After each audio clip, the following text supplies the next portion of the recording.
lupa subscribe dan nyalakan lonceng notifikasi. PKTV Grecek Beneh.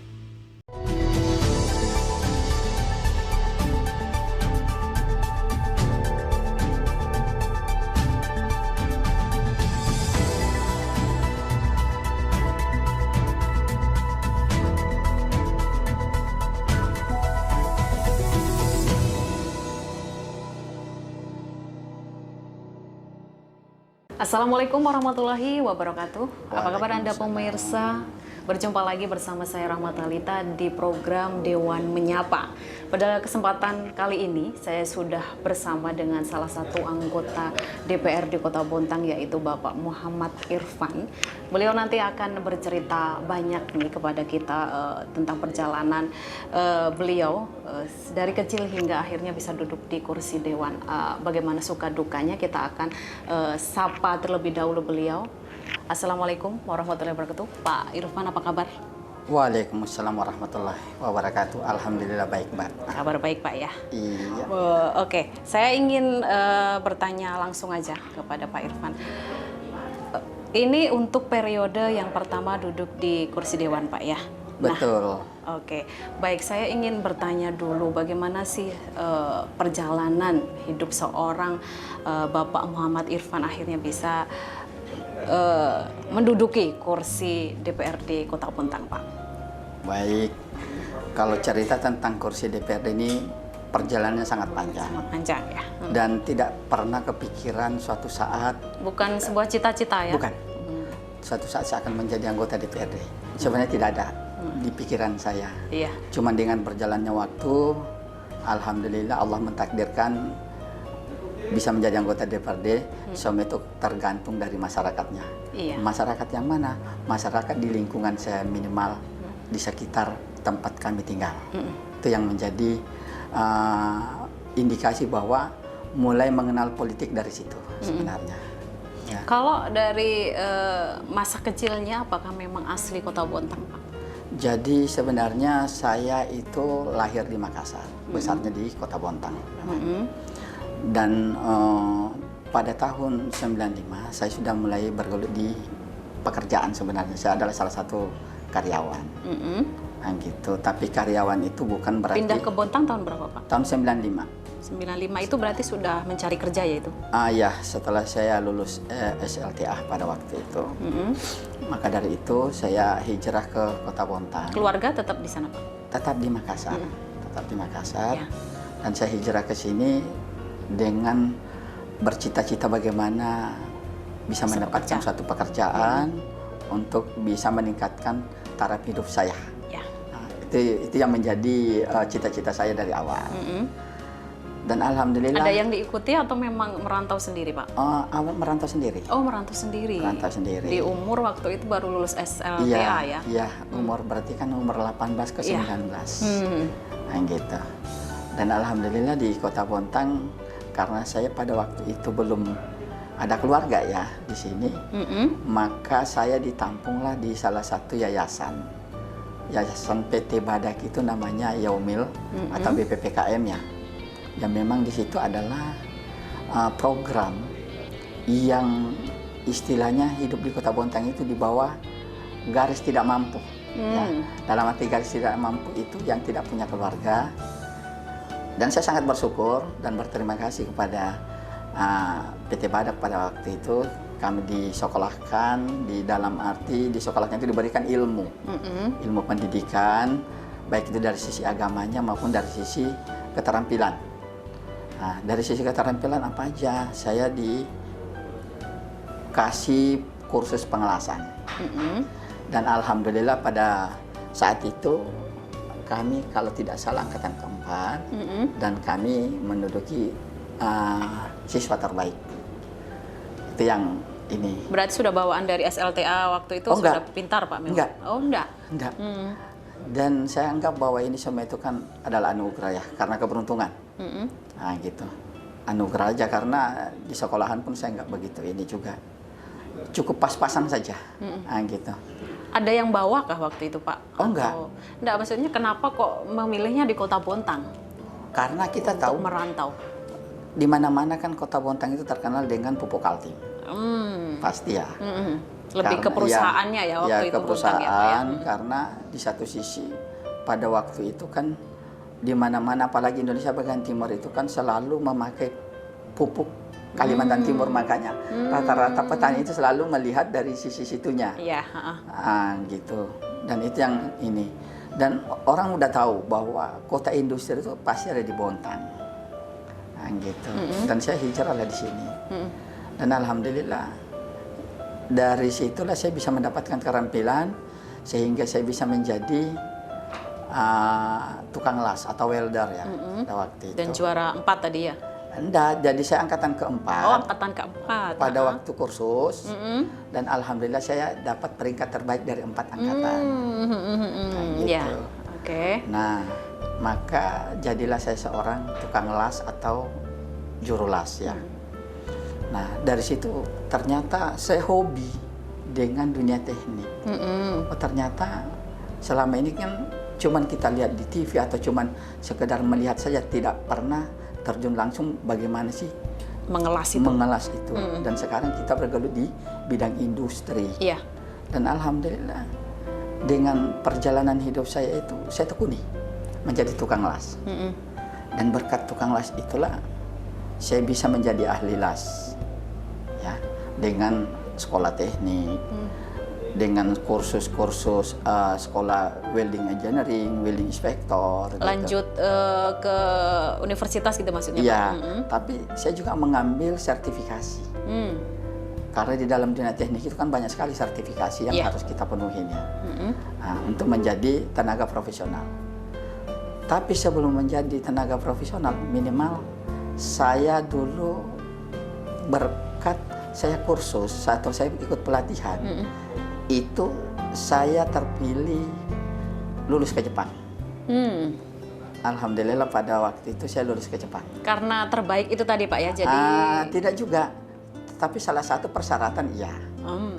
Minimal punya sertifikasi di bidang teknik ya. Gitu. Dan saya pada waktu itu memang ada program pemerintah, itu program pemagangannya. Artinya antara pemerintah Indonesia dengan pertukaran gitu ya Pak ya? Bukan. Ya. Jadi memang pemerintah Jepang itu membuka peluang yang mau magang di Jepang, tapi dengan kriteria dan tes yang luar biasa. Ya. Nah, itu yang ini. Dan kalau saat pelatihan itu Pak, berapa tahun Bapak menjalani pelatihan ngelas itu? Jadi saya itu di BPPKM itu harusnya 4 bulan, ya. Atau 3 sampai 4 bulan. Tapi ternyata alhamdulillah karena saya berdasarkan dari helper dulu di proyek Pupuk Kaltim, maka ada dasar sehingga sewaktu saya menjalani kursus hanya 2 bulan saya selesai. Makanya kenapa dikatakan saya cepat selesai, karena itulah menjadi tolak ukur saya menjadi yang terbaik. Gitu. Karena yang harusnya saya jalanin 3 bulan ternyata 2 bulan selesai. Itu yang ini dibanding dengan teman-teman yang lain. Dan pada waktu itu juga saya menjadi tukang las, ya itulah saya mendaftar dengan ada program di Dinas Tenaga Kerja itu. Daftarlah saya program magang ke Jepang. Dan alhamdulillah pada waktu itu lolos ya? Lolos. Dan entah gimana ininya, angkatan saya hanya saya yang lulus di Bontang. Dari berapa orang waktu itu Pak yang ikut? Dari jumlah total keseluruhan Kalimantan Timur itu 1.700. Yang diambil Pak ada berapa? Yang diambil yang lulus 24 orang. 24 untuk Kaltim? Untuk Kaltim. Dan Bontang hanya 1? Bontang hanya 1. Salah satunya saya. Ya. Gitu. Dan itu juga saya juga berterima kasih pada waktu itu saya diberikan sumbangsi dari PT Badak. Itu, dan pada waktu itu juga pemerintah Kota Bontang ini awal menjadi Kota Madya. Gitu, sehingga saya juga diberikan bantuan pada waktu itu. Berarti itu langsung ke Jepang ini Pak? Langsung ke Jepang. Dan alhamdulillah di Jepang itu harusnya saya kontrak 3 tahun. Ternyata perusahaan masih menginginkan saya untuk bisa di situ, dan saya lanjut kurang lebih sekitar 7 tahun. 7 tahun. Berarti bahasa Jepang fasih ini Pak ya? Itu persyaratan wajib. Wajib. Ya, wajib ya. Karena komunikasi kita bukan ini, tapi yang kita prioritaskan adalah bahasa Jepang. Makanya saya mengikuti pelatihan bahasa Jepang itu kurang lebih 6 bulan. Itu di Bontang? Di Samarinda 1 bulan. Sebelum berangkat itu Sebelum Pak ya? berangkat, di Samarinda 1 bulan. Saya di Lembang itu 3 bulan di Bandung. Setelah itu saya dipindahkan lagi ke Bekasi. Bukan sampai di Bekasi, sampai di Jepang pun saya nggak langsung masuk kepada perusahaan, tapi saya masih ditahan lagi 1 bulan terkait dengan beberapa ini, baik itu dari segi bahasa, dari segi keselamatan kerja, adat istiadat, banyak sekali proses-proses yang kita harus lalui. Jadi karena memang berbeda jauh ya Pak ya, sangat di Indonesia ya. Iya sangat ini, maka dari itulah peluang saya yang saya tidak sia-siakan. Karena saya berpikir dari sekian ratus orang saya bisa sisihkan, kan begitu. Artinya bukan karena kita merasa pintar, tapi memang ini adalah suatu anugerah bagi saya yang saya harus syukuri. Gitu. Oke, 7 tahun di Jepang. Jadi saat itu berapa umur Pak Irfan? Jadi saya berangkat pada usia sekitar 22-23. Ya sekitar 22-an. Nah, gitu. Jadi ada 29 tahun di sana Pak? Iya, jadi saya itu pulang tahun 2007. 2007. Dan saat itu kan Bapak juga di Bontang belum ada rumah ya? Belum. Terus waktu itu pulang ke Makassar atau ke Bontang? Enggak. Jadi saya sejak merantau tahun 1995 saya tidak pernah pulang.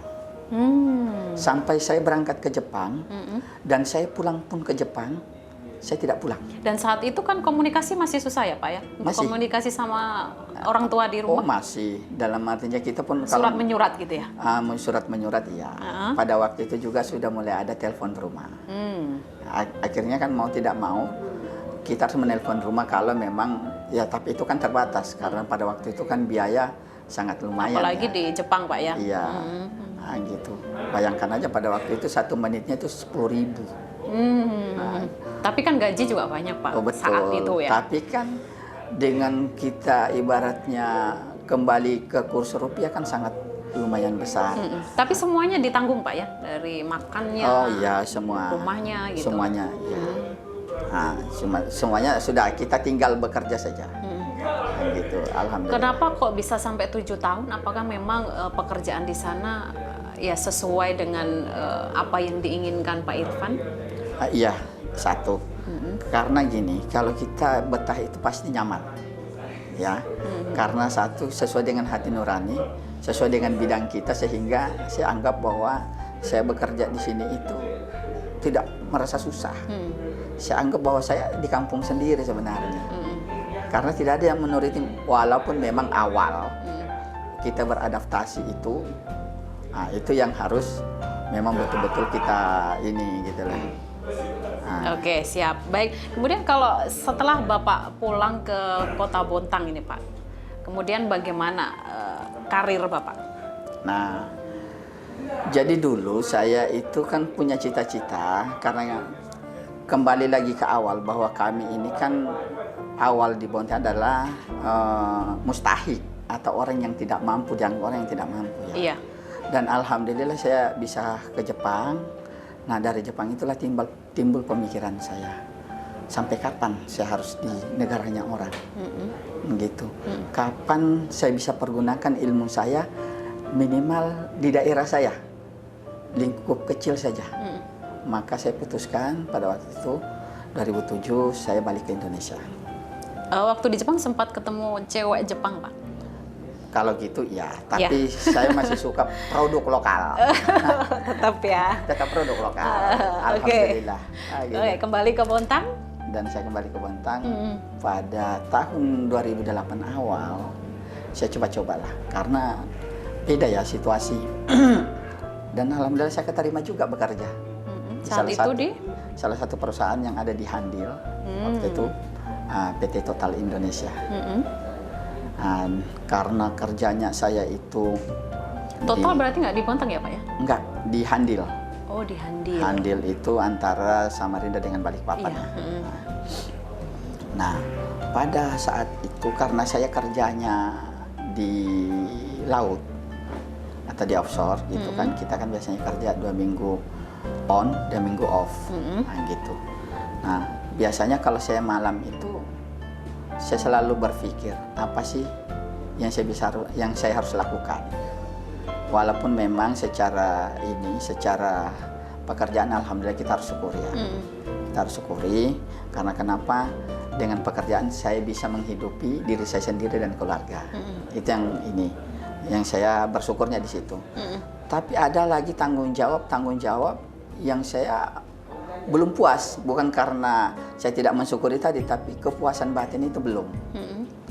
Maka di tahun 2008 itu ada ide, karena saya memang bergelutnya di bidang teknik dan bekerja di salah satu pabrikasi maupun erection ya, dalam arti di sisi pengelasan sama. Oh tetap di las ya? Iya, karena memang karena sekolahnya memang di las, maka dari itu saya berpikir gimana sih minimal saya punya manfaat buat orang lain. Saat itu sudah berkeluarga Pak? Sudah. Saya waktu itu pulang ke Bontang langsung menikah? Saya menikah tahun 2004. Tapi kerjanya di Jepang. Oh, jadi waktu di Jepang sudah sempat pulang ke Bontang? Iya, jadi karena saya pulang ke Bontang itu tetap bolak-balik, tapi saya nggak pulang ke Makassar. Ya. Nah, gitu. Saya nikahnya juga di Jawa pada waktu itu. Nah, tapi memang saya tetap ketemunya di Bontang, tapi Pak ya sama Bontang, istri ya? Sama istri. Oke. Nah, itu lanjut bahwa sudahlah, saya pingin punya manfaat. Karena di satu sisi dulu di Bontang kan tangan saya di bawah. Minimal sekarang dengan Allah memberikan saya ujian. Karena sesuatu ilmu pun ataupun harta itu adalah suatu ujian bagi saya. Bukan saya menganggap bahwa ini adalah rezeki. Iya. Nah, gitu. Karena tapi bisa saya bilang saat itu sudah mapan ya Bapak ya? Kalau dibilang mapan secara keluarga iya. Iya kan? Tapi secara materi? Secara ya, artinya kalau dalam lingkup keluarga. Oh iya. Ya. Tapi saya belum mapan dalam arti mapan itu bisa membantu orang lain. Nah, gitu ya. Maka timbul ide saya pada waktu 2009 awal. Bahwa bagaimana sih saya bisa bermanfaat buat orang lain. Maka punya ide saya, mungkin salah satunya saya harus menjadi seorang pengusaha. Karena kenapa? Saya berpikir minimal kalau saya jadi pengusaha, saya punya karyawan satu saja, artinya ada piring yang ikut sama saya. Iya. Kan begitu. Kalau dia punya istri dan punya anak, alhamdulillah berapa piring yang ikut. Dan saya mulailah mengundurkan diri pada tahun 2009. Pertengahan 2009, saya putuskan bahwa dengan bismillah saya coba menjadi pengusaha. Dengan nawa itu, bagaimana saya bisa bermanfaat minimal di luar daripada keluarga saya. Dan alhamdulillah 2009 saya juga punya planning. Setelah berjalan, ternyata Allah memberikan kami kesuksesan menjadi seorang pengusaha. Saat itu usaha apa yang dilakukan? Saya tetap sama dengan di bidang konstruksi. Bikin PT gitu ya? Dan bikin PT. Dan di tahun 2014, 2015 saya sudah mulai di luar Bontang. Jadi 2014. Saat itu karyawan sudah berapa Pak? Oh, dari awal saya itu sudah mulai banyak karyawan. Karena saya pernah memegang manpower supply di area pupuk Kaltim. Ada beberapa pada waktu itu ada di JPP, ada di KNI pada waktu itu. Tapi alhamdulillah sudah selesai juga kontraknya. Di 2014 saya dapat tawaran bekerja sama dengan perusahaan asing. Nah, karena saya juga backgroundnya dari Jepang, ketemunya juga perusahaan Jepang. Ya. Dan akhirnya saya mulailah keluar. Dan ternyata saya punya planning hidup bahwa bagaimana hidup ini saya tidak bisa saya sia-siakan. Harus target saya di umur 40 tahun saya bisa bermanfaat minimal di lingkungan saya. Mm-mm. Ya dalam artinya usaha saya sudah mapan, bisa dikatakan saya berhitung tentang bagaimana menghidupi keluarga, Ya. maka namanya syukur itu bukan dari banyaknya, tapi bagaimana kita melihat sudut pandangnya syukur itu ya, menurut saya gitu. Ya. Dan ternyata saya di luar kemana-mana banyak proyek, alhamdulillah. Tapi masih di Indonesia atau? Di Indonesia. Oh. Ya ada di beberapa proyek, ada di Aceh, ada di proyek Juanda Airport, Kulon Progo, dan ada di Pasuruan, dan ada beberapa proyek yang ada di luar. Dan ternyata di umur 40 tahun, karena target saya maksimal kekuatan manusia itu kan hanya 40 tahun. Iya. Secara fisik, ya, secara fisik. Selebihnya itu kita kembalikan ke diri kita masing-masing. Biasanya sudah ada perubahan.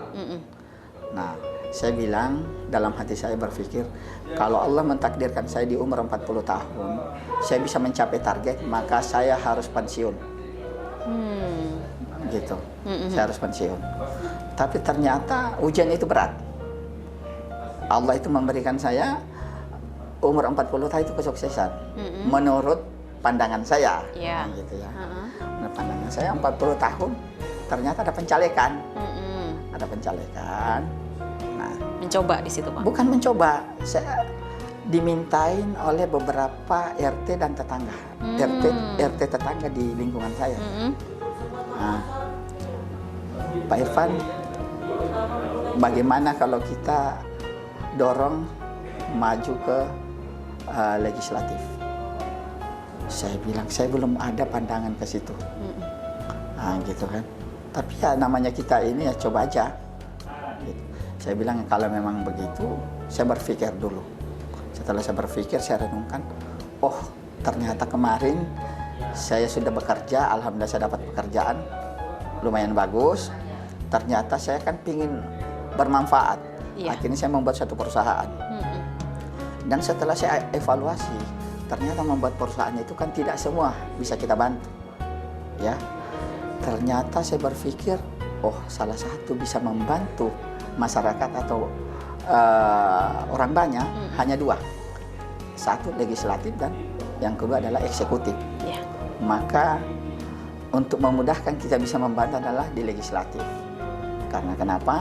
Di legislatif ada jumlahnya 25 Iya. dan ada 11 di utara. Maka saya bertarunglah di situ dengan harapan minimal saya bisa duduk menjadi anggota legislatif. Dengan nawa itu tadi, bagaimana saya bisa membawa manfaat buat masyarakat. Minimal di Kota Bontang ini ada goresan saya yang saya bisa berikan dan diingat oleh masyarakat. Oke. Itu yang menjadi niat saya. Saat itu Alhamdulillah. partai politik yang gandeng Pak Irfan atau Pak Irfan yang memang mengajukan diri? Oh enggak. Jadi karena sebagian masyarakat yang di lingkungan saya menginginkan saya suruh memilih. Karena Bapak Ibu yang menginginkan, Bapak Ibu yang mencoblos saya, Bapak Ibu yang ini, silahkan partai mana yang ini. Saya harus masukin? Iya, silahkan, ada beberapa partai dan ternyata pilihannya adalah PAN. Ya. Nah gitu, karena kenapa? Ya sudah, karena PAN juga sendiri adalah partai nasional. Tidak ada identik dengan ini, karena memang adalah bebas demokrasi. Siapa saja boleh masuk. Ya. Tidak ada golongan-golongan tertentu yang memang diperkhususkan untuk partai itu. Maka ternyata masyarakat menginginkan di situ, alhamdulillah saya ini. Nah, itu yang menjadi motivasi saya. Tapi karena saya juga kesibukan pada waktu itu menyelesaikan proyek saya sampaikan juga kepada masyarakat sesuai dengan target saya selesaikan tanggung jawab saya, ya, baru saya duduk di situ. Kalau saya daftar sekarang berarti pas saya duduk selesai juga tanggung jawab saya yang ada di luar, gitu. Dan ternyata betul di 2019 saya terpilih dengan bisa dikatakan hanya suara terbesar saya di lingkungan saya di Kelurahan Api-Api. Nah, gitu. Oke, baik. Saat itu Pak, apakah memang ada usaha dari Bapak Irfan sendiri untuk bisa mendapatkan banyak suara, atau memang hanya dari bergantung pada orang-orang yang memang mendukung Pak Irfan untuk bisa maju caleg? Jadi saya sampaikan dulu deh, yang tadi bahwa saya luruskan dulu niat saya bilang gitu. Nah, karena kan kita ini amanah ya, amanah. Bahwa kita sama-sama meluruskan niat dulu. Nawaitunya ke sana itu apa? Iya. Kalau saya secara pribadi, saya niatkan bahwa ini adalah suatu ibadah, saya wakafkan diri saya untuk mengabdi. Nah, terkait dengan namanya politik, kan tidak bisa dipungkiri. Tapi saya punya pemikiran dan saya punya prinsip bahwa pemimpin itu kan kriterianya hanya dua. Satu, dia mapan secara ekonomi, dan yang kedua dia mapan secara ilmu. Dan ini tidak boleh lepas di antara salah satu. Karena pemimpin itu harus dia memiliki dua-duanya. Karena alangkah malunya kita kalau di saat kita bersosialisasi dengan masyarakat, lantas kita ditanya oleh masyarakat, tidak bisa menjawab. Iya, apa tujuan Bapak maju menjadi anggota legislatif? Ini yang menjadi pertanyaan besar di masyarakat. Jangan sampai kita mengatakan kalau saya nanti duduk mau mensejahterakan masyarakat. Kalau sudah kata itu yang keluar dari mulut kita, maka menjadi pertanyaan bagi kita. Balik lagi, masyarakat yang mana? Jangan sampai diri kita sendiri dan keluarga tidak bisa mensukseskan cerita orang banyak. Makanya saya selalu mengatakan bahwa harus mapan secara ekonomi. Karena tidak akan mungkin kita bisa mensejahterakan masyarakat di luar daripada keluarga kita, sedangkan keluarga sendiri tidak bisa kita sejahterakan. Itu yang menjadi dasar utama saya. Dan alhamdulillah kemarin banyak sekali pertanyaan. Pak Irfan, nanti kalau duduk menjadi anggota legislatif, apa yang Bapak berikan? Saya bilang begini, saya akan tanya balik. Gitu. Apa yang Bapak Ibu minta kalau saya duduk? Saya ulangi ya, bahwa kalau saya duduk, ternyata permintaan itu sama. Nanti kalau Pak Irfan duduk, tolong ini dan itu. Semuanya hampir permintaan. Maka saya juga jawab, baik, insya Allah saya tidak akan jawab hari ini, tapi kalau saya duduk, saya datang ke sini, saya jawab. Di saat saya reses, saya datang ke sini, saya jawab. Maka timbul pertanyaan, lah kenapa mesti harus ini? Kenapa mesti Bapak harus duduk dulu? Maka saya harus memberikan pemahaman kepada masyarakat. Satu, di saat saya belum duduk, saya berani berjanji, maka sudah jelas tanda-tanda kebohongan ada pada diri saya. Karena kenapa? Saya saja belum tahu mekanisme yang ada di dalam, sudah berani berjanji. Kalau nanti saya ini, ya nanti kalau saya duduk, saya cor ini, saya berikan ini dan itu. Kalau ditanya, emang Bapak sudah pernah duduk sehingga tahu mekanisme yang ada di dalam? Ternyata beda yang Bapak omongkan dengan aturan, maka saya ingkar janji. Kan begitu. Maka insya Allah kalau saya duduk, maka saya akan jawab pertanyaan ini. Saya akan reses di sini. Saya akan bisa penuhin kalau memang itu sesuai dengan aturan. Toh pun kalau saya tidak bisa penuhin, saya juga jawab dengan aturan. Ini yang tidak memperbolehkan, ini yang memperbolehkan. Itu yang menjadi ini. Akan tetapi satu, karena saya sudah bilang dari awal bahwa kriteria seorang pemimpin hanya dua, maka insya Allah kalau saya dipilih oleh Bapak Ibu semua yang ada di sini, minimal tetangga saya dan lingkungan saya, maka kita akan cerita mapan secara ekonomi. Kalau ceritanya mapan secara ekonomi, maka setelah saya dinyatakan duduk, sebelum saya dilantik, saya sumbang dari harta saya secara pribadi, saya sumbang 1 mobil ambulan untuk Kota Bontang, gratis. Sampai selama saya duduk. Saya belikan 1 unit mobil, tidak perlu BBM-nya, fasilitas untuk umum saya kasih. Karena kenapa? Seandainya seluruh pemimpin Kota Bontang mau menyumbangkan hartanya, maka sukses kota ini. Pertanyaannya adalah, ada nggak pemimpin yang mau memberikan hartanya? Tergantung dari nawaitunya. Betul. kan begitu. Hmm. Jadi kalau saya menjadi anggota DPRD tidak ada beban, karena sudah terplanning dari awal bahwa saya mau menjadi wakil rakyat bila mana saya bisa mensukseskan diri saya dan keluarga saya. Itu menjadi tolak ukur saya. Tapi saat itu Bapak enggak berpikir bahwa punya pemikiran untuk di keluarga dulu harus ekonomi mapan. Tapi nanti kalau seandainya saya sudah duduk, saya akan menjawab semua pertanyaan yang dilontarkan ke Bapak ya, permintaan-permintaan dari masyarakat itu sendiri. Bapak tidak takut apakah nanti setelah duduk dan akhirnya saya tidak bisa melakukan apa yang diminta karena pemikiran orang kan pasti akan berubah-berubah. Bapak ada pemikiran seperti itu enggak? Itu pasti ya, pemikiran itu pasti ya, namanya juga sisi politik. Kita ini setelah saya masuk di dalam ranah politik itu kan tidak semua orang kita bisa puaskan. Ya, tapi pada dasarnya tergantung kembali ke niat lagi. Selama kita mau bekerja dengan ikhlas, bekerja dengan tulus, kita sampaikan. Ternyata di dalam ber-DPR itu kan DPR ini hanya bisa memberikan atau mempengaruhi pemerintah, kebijakan pemerintah. Artinya permintaan masyarakat seperti ini, tolong dibantu. Dalam artinya sesuai dibantu itu kan APBD kita. Iya. Melalui aspirasi-aspirasi yang itu tadi di saat saya reses. Nah, ternyata reses itu saya datangin. Pak, permintaan saya tolong dicorkan jalan saya. Saya catat. Ya. Maka pada waktu itu saya buka kembali di hari saya, waktu saya kampanye kemarin. Oh, ternyata di RT sini permintaannya penerangan, permintaannya pengecoran jalan.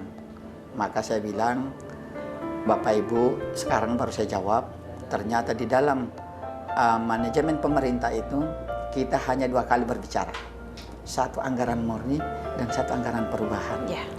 Berarti hanya saya 2 kali. Di saat saya berjanji hari ini, tolong jangan ditagih saya besok. Itu tadi, minimal 6 bulan, maksimal 1 tahun. Jadi kita harus memberikan penjelasan sehingga masyarakat paham bahwa kita bukan hanya dijanji. Makanya saya harus jelaskan bahwa ini saya masukkan di anggaran pada tahun ini, berarti tahun depan baru bisa kita selesaikan. Saya masukkan di perubahan, berarti 6 bulan kemudian insya Allah bisa kita realisasikan. Oke, baik. Kemudian kalau selama Bapak menjabat dan sudah 3 tahun lebih ini, otomatis ada yang sudah terjawab dan ada juga yang belum terrealisasi. Seperti itu ya? Betul. Oke, baik, nanti saya akan bahas lebih lanjut tentang itu, tapi saya akan jeda terlebih dahulu Pak ya. Siap. Baik, pemirsa, kita akan lanjutkan perbincangan kita dengan Bapak Irfan sesaat lagi. Tetaplah di Dewan Menyapa.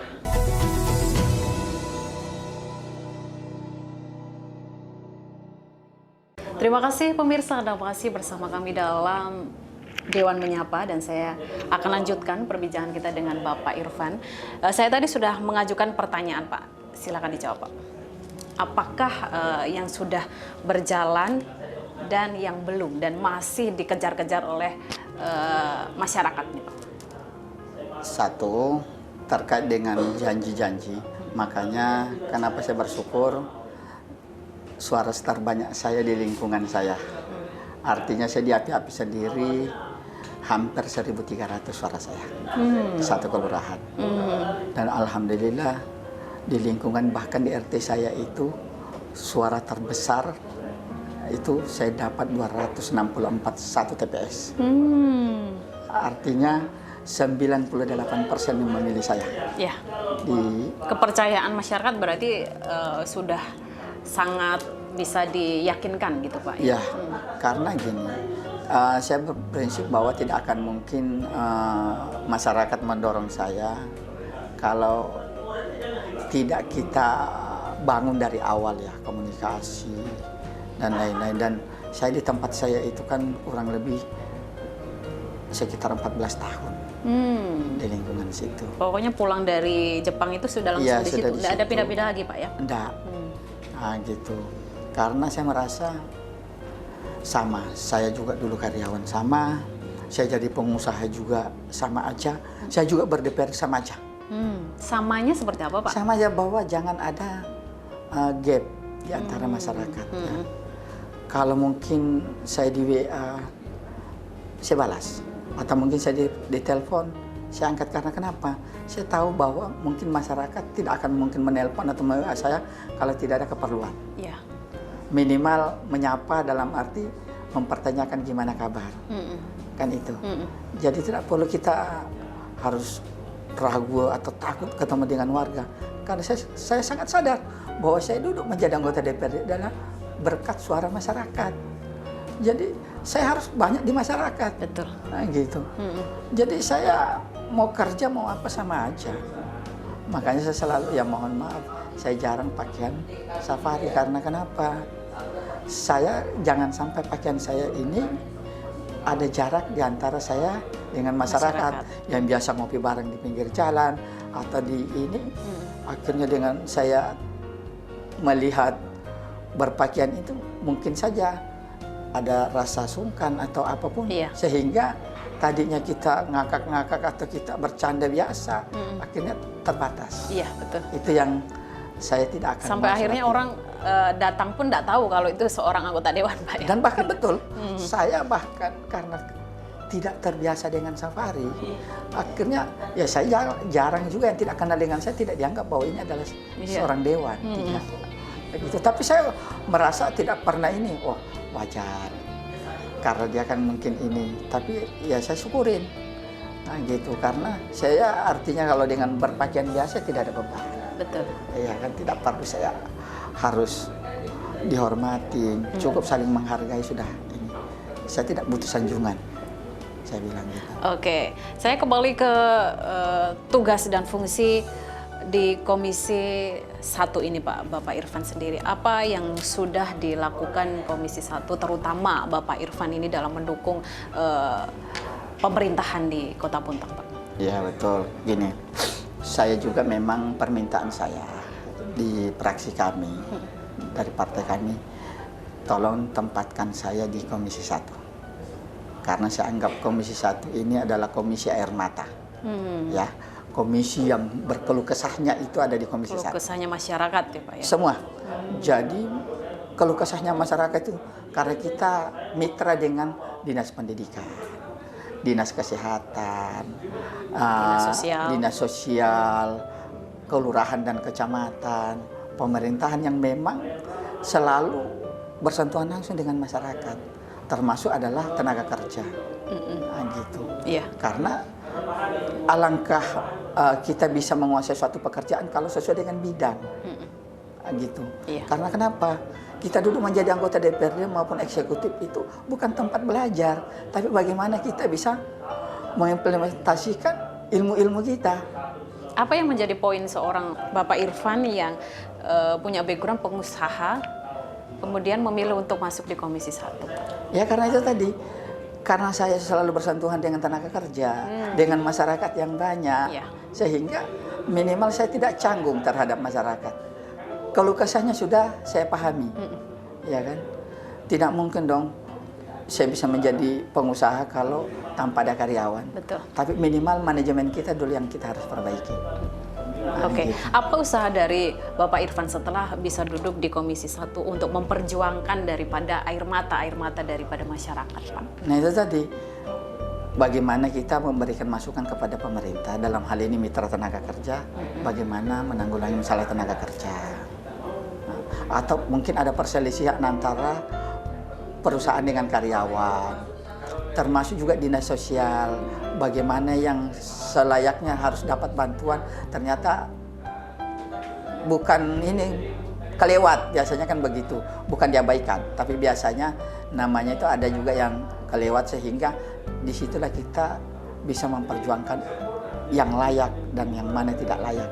Apa yang sudah Bapak Irfan perjuangkan dan beri masukan dan akhirnya bisa berhasil gitu dan Bapak puas saat itu? Loh ya, karena selama ini setiap ada permasalahan karyawan itu kan sudah banyak ya Pak? Sudah ya? banyak, termasuk demo-demo atau apa semua, termasuk RDP di ini, ya saya selalu turun, ya.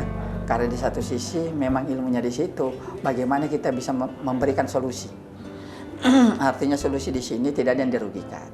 Baik itu dari sisi pengusahanya maupun dari sisi karyawannya. Karena dua-duanya kita butuhkan. Tidak akan mungkin ada karyawan tanpa ada perusahaan. Begitu juga perusahaan yang sukses adalah bisa mensejahterakan karyawannya. Betul. Nah, maka dari situ ya saya selalu ada di tengah-tengahnya. Kalau ada sengketa atau ada permasalahan. Dan yang kedua, kita selalu memberikan masukan-masukan kepada Dinas Tenaga Kerja bagaimana menanggulangi masalah tenaga kerja. Maka setiap penerimaan tenaga kerja wajib masuk ke dalam Dinas Tenaga Kerja untuk mencari informasi-informasi. Itu yang selalu di ini. Termasuk juga sosial. Sosial, kalau kita lihat di lingkungan atau ada laporan, maka kita harus cepat tanggap apa sih masalahnya. Karena ya itu tadi, kadang ada yang kelewat sehingga belum terdaftar kepada yang seharusnya dapat bantuan, malah dia tidak mendapat bantuan. Nah, itu yang kelewat ya Pak ya? Iya. Dan alhamdulillah sudah kita lakukan semua. Apapun keluhan masyarakat, dan saya selalu sampaikan kepada ini, silahkan hubungin saya. Karena saya adalah bagian daripada Bapak Ibu semua. Namanya wakil harus siap. Itu. Betul. Jadi tidak perlu kita takut di telepon atau ini. Silakan hubungi kita. Kalau selama kita masih, insya Allah kita bisa memberikan bantuan. Dan inilah fungsi kita, memberikan masukan kepada pemerintah, dalam hal ini wali kota dan wakil wali kota, bahwa kesusahan warga kita ada di sini. Nah, itulah fungsinya. Kalau kita tidak memberikan masukan, tidak mungkin juga di-cover oleh pemerintah kita. Nah, gitu. Makanya ada dapil-dapil kita lah yang kita harus perhatikan. Oke, baik. Kalau Pak Irfan sendiri bagaimana melihat pemerintahan di Kota Bontang ini, Pak? Apakah masih ada yang Bapak soroti, masih ada yang kurang dan masih harus dibenahi ataupun diperbaiki, Pak? Oh, kalau masalah pembenahan ya masih banyak lah ya. Masih banyak. Apa yang menjadi sorotan utama dari Pak Irfan? Sorotan utama itu terkait masalah banjir. Itu yang pasti. Karena termasuk di lingkungan kami itu langganan dengan banjir. Sangat terdampak, Pak ya? Iya, sangat terdampak. Api-api. Dan saya itu setiap banjir pasti didatangi. Tapi tidak terlewat ya, Pak? Iya, pasti didatangi. Dan masyarakat juga selalu ini. Dan saya selalu sampaikan bahwa kita sebenarnya sama-sama.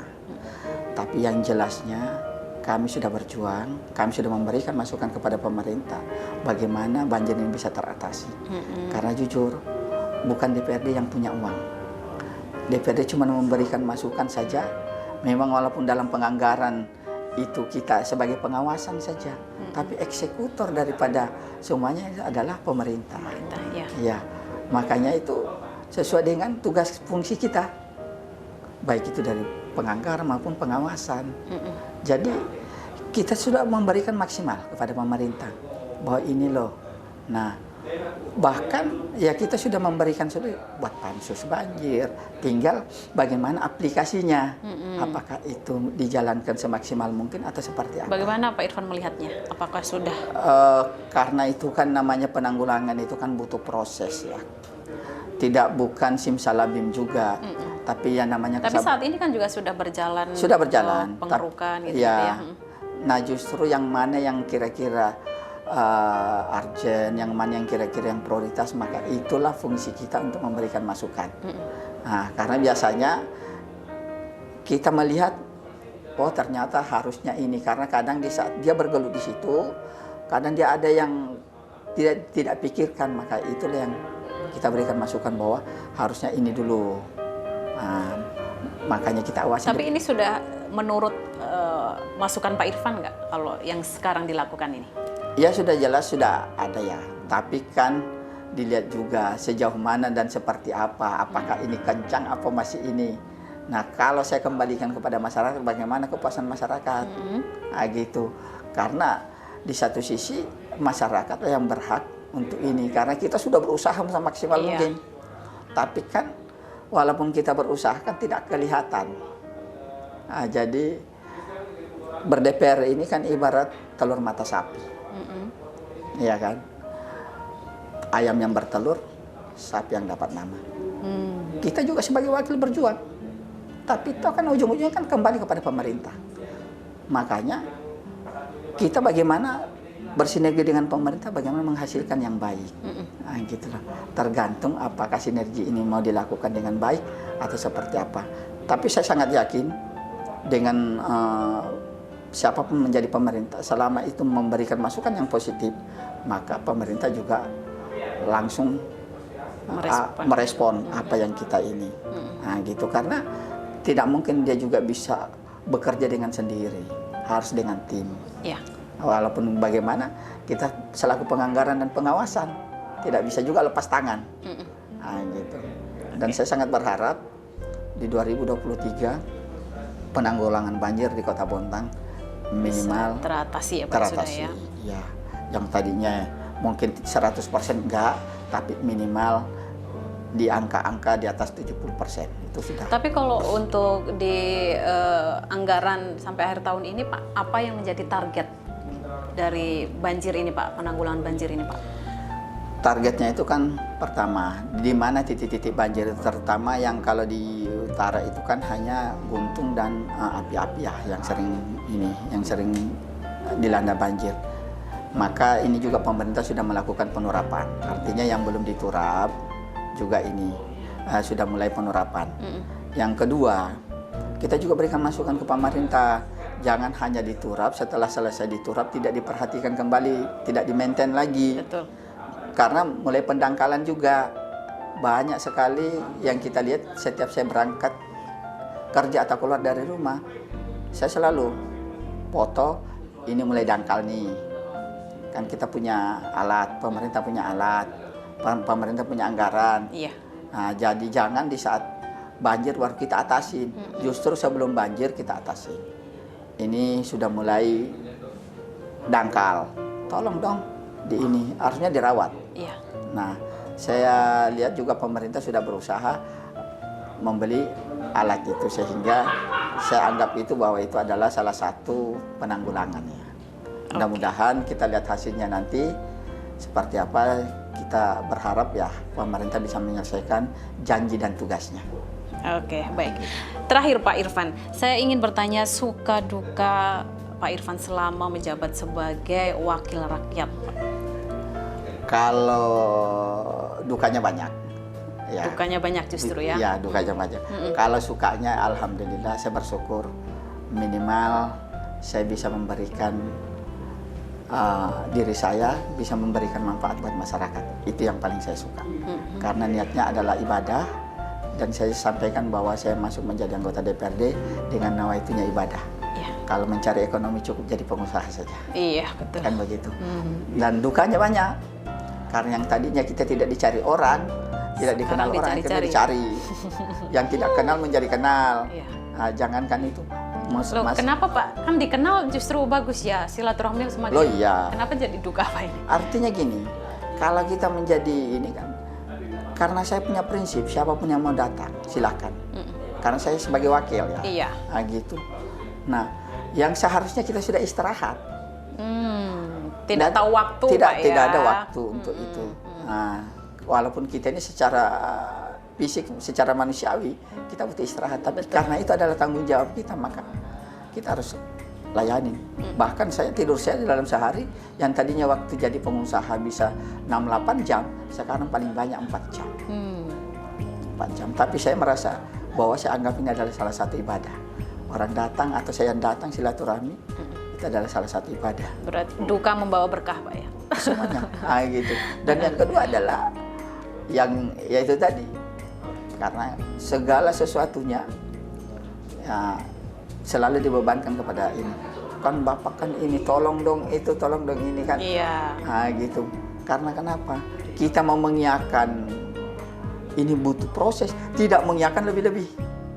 Dianggap kita tidak bekerja. Nah, maka bagaimana kita bisa meyakinkan saja. Kalau saya sih, saya anggap bahwa semua itu mudah-mudahan duka ini bisa menjadi nilai pahala bagi saya. Betul. Ya. Sejauh ini ada nggak ada selentingan yang terdengar oleh Bapak Irfan dari masyarakat? Pak Irfan ini gimana sih?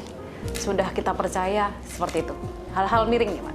Justru bulan kemarin, karena saya ini kan kemarin dipilih oleh forum didukung oleh forum RT. Dan alhamdulillah di bulan Agustus kemarin, tepat saya 3 tahun menjabat, Iya. saya undang seluruh ketua RT di Kelurahan Api-Api, duduk bareng sambil ngopi. Saya bukan bercerita politik, tapi saya meminta kepada seluruh RT untuk mengevaluasi kinerja saya. Selama saya 3 tahun, ada nggak manfaatnya? Tolong sampaikan ke saya kalau ada manfaatnya. Tidak ada pun manfaatnya, sampaikan ke saya. Sehingga saya bisa introspeksi. Berikan kami kritikan yang membangun, sehingga saya bisa sadar di mana kekurangan-kekurangan saya. Iya. Sehingga saya tidak sia-sia duduk menjadi anggota DPRD. Karena semua akan dimintai pertanggungjawaban. Itu yang menjadi ini. Dan alhamdulillah saya sampaikan. Berikan kami masukan. Ataupun kalau ada manfaatnya, sampaikan. Manfaatnya di sini. Tidak ada manfaatnya, sampaikan juga. Sehingga saya juga introspeksi, apakah layak saya maju atau tidak. Kalau tidak ada manfaatnya, mending saya tidak perlu maju. Berarti saat itu banyak hal positifnya ya Pak, waktu Alhamdulillah. ketemu ya? Alhamdulillah. Karena kenapa? Ya itu tadi, bantuan-bantuan kami, termasuk salah satu itu ambulan itu sudah dinikmati oleh masyarakat. Ya kan, dengan gratis. Bayangkan kalau semua kelurahan dikasih ambulan, tidak perlu lagi risau masyarakat. Ya kan, orang mau ke rumah sakit, karena kenapa? Banyak juga yang bertanya, Pak, kenapa mesti ambulan? Berarti Bapak mendoakan orang mati. Kan begitu ya? Orang sakit ya Orang Pak, sakit tidak. Tapi kalau kata mati itu pasti. Semua yang bernyawa kan pasti mati. Maka ya kita harus ini, jangan istilahnya tiba masa tiba akal, tidak boleh gitu. Tapi sediakan payung sebelum hujan. Artinya sebelum kita sakit minimal, karena saya lihat orang mau diantar ke rumah sakit saya bayar, mau ke kuburan saja bayar. Iya. Iya kalau mampu, kalau tidak mampu. Mudah-mudahan dengan adanya kontribusi saya dari pribadi saya, niat saya untuk masyarakat, juga bisa membantu meringankan beban masyarakat. Betul. Nah, gitu. Oke, baik, yang sangat-sangat terakhir ini Pak, saya ingin bertanya apakah untuk periode kedua akan maju lagi atau seperti apa Pak? Kembali ke ini, tadi saya sudah sampaikan, maka sebelum saya mengatakan diri saya maju, minimal saya berkeliling dulu di dapil saya ingin mempertanyakan layak nggak saya maju. Kalau layak saya lanjutkan, kalau saya tidak layak saya tidak lanjutkan. Artinya kalau saya tidak membawa manfaat buat masyarakat, percuma saya maju. Tapi sekiranya ini membawa manfaat, insya Allah saya maju. Jadi nanti tunggu di 2023 baru saya jawab. Oke, ditunggu Pak Irfan ya. Baik, terima kasih Pak Irfan sudah meluangkan waktu untuk berbincang bersama saya di program Dewan Menyapa. Semoga kita bisa bertemu di lain waktu Pak ya. Amin. Terima kasih. Baik pemirsa, kita tadi sudah berbicara banyak, ngobrol banyak dengan Pak Irfan bagaimana perjalanannya. Ternyata Pak Irfan dari kecilnya sebagai perantau dan tidak membawa apa-apa ya Pak Irfan, dan ternyata bisa duduk di kursi dewan dan sukses sampai detik ini. Semoga bisa menjadi inspirasi masyarakat dan juga pemirsa semua. Baik, saya Rahmatalita pamit undur diri. Terima kasih. Wassalamualaikum warahmatullahi wabarakatuh. Waalaikumsalam.